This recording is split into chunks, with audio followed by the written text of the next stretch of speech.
زندگی عطا فرمائے. چند لمحات ہیں، چند گھنٹے ہیں، یہ چند دن کی زندگی ہے، یہ کھیل کود کی طرح ہے. جب یہ ختم ہوگی تو انسان شرمندہ ہوگا، افسوس کرے گا کہ میں نے اس مختصر سی زندگی کو اپنے رب کی نافرمانی میں گزار دی. یاد رکھیں یہ چند دن کی زندگی، کوئی دروازہ ایسا نہیں کہ جس پہ موت نے دستک نہ دی ہو. ہم میں سے ہر ایک سفر پر رواں ہے، اور وہ سفر آخرت کا سفر ہے، اور یہ سفر ہر حال میں جاری ہے. میں مسجد کا امام و خطیب ہوں، سفر جاری ہے. میں مسجد کا خادم ہوں، نمازی ہوں، سفر جاری ہے. میں علاقے کا چودھری اور وڈیرا ہوں، یہ سفر جاری ہے. میں اپنے ملک کا وزیر اعظم اور وزیر اعلیٰ، میں general chief of army staff ہوں، یہ سفر پھر بھی جاری ہے. ایک دن آئے گا موت میرے دروازے پہ دستک دے گی.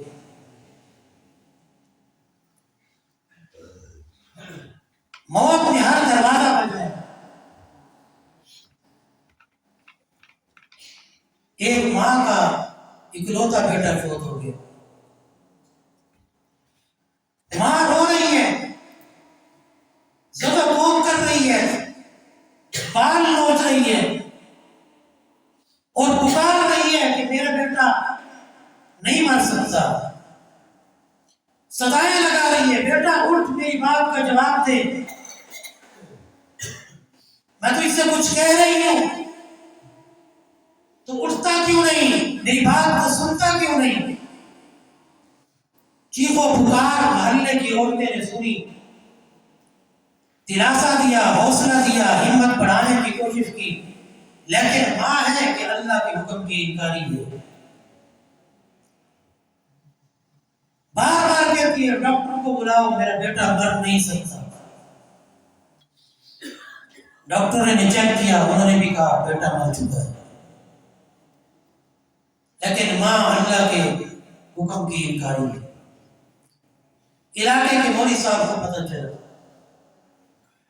وہ گھر تشریف لائے. جب حالت دیکھی سمجھ گئے کہ نفسیاتی مسئلہ ہے. اکلوتا بیٹا تھا، یہ ماں صدمہ برداشت نہیں کر سکی. تو اس ماں کو کہا اماں پریشان نہ ہو، یہ برتن لے، علاقے میں جا ذرا چکر لگا، 7 ایسے گھروں سے پانی جمع کر کے لے آ کہ جن دروازوں پر موت نے دستک نہ دی. وہ اماں جاتی ہے، ہمسائے کے گھر کے دروازے پہ دستک دیتی ہے اور پوچھتی ہے کیا موت تو نہیں آئی. سامنے سے بات آتی ہے میرا باپ دنیا سے چلا گیا، میری ہر ضرورت کو پورا کرنے والا میرا ابا میرا ساتھ چھوڑ گیا. دوسرے دروازے پہ دستک دیتی ہے، آواز آتی ہے یہ وہ گھر نہیں ہے کہ جس پہ موت نے دستک نہ دی ہو.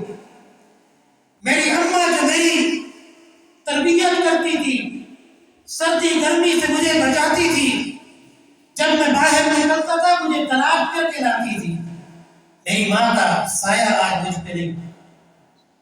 تیسرے دروازے پہ دستک دی، جواب یہی ملتا. چوتھے پہ دستک دی، 5ویں پہ، 6ویں پہ، 7ویں پہ واپس آتی ہے. دل کو تسلی ہوتی ہے کہ دنیا میں کوئی گھر ایسا نہیں کہ جس میں موت نے دستک نہ دی ہو. تسلیم کر لیا کہ میرا بیٹا واقعتاً اپنے خالق کی حقیقی سے جا ملا. تو میرے بھائیوں، موت نے ہر دروازے پہ دستک دینی ہے، لیکن خوش قسمت وہ لوگ ہیں جنہیں موت تحفہ بن کر آئے، جنہیں موت تحفہ بن کر آئے. موت نے آنا ہے، لیکن خوش نصیب ہیں وہ لوگ، قابل دید ہیں وہ لوگ جنہیں موت تحفہ بن کر، تو موت تحفہ بن کر کس کو آئے گی؟ ابھی آپ نے قرآن سنا، مولانا قاری عادل محمد عادل صاحب، یقین کریں جی چاہ رہا تھا کہ قاری صاحب سحری تک قرآن پڑھتے رہے، ہم صرف سنتے رہے۔ آپ میں سے بھی اگر کسی کا جی چاہ رہا تھا تو بلند آواز سے کہیں سبحان اللہ۔ ایسے ہی تھا کہ نہیں تھا؟ دل چاہ رہا تھا کہ نہیں؟ اچھا، یہ دل چاہتا ہے کہ کوئی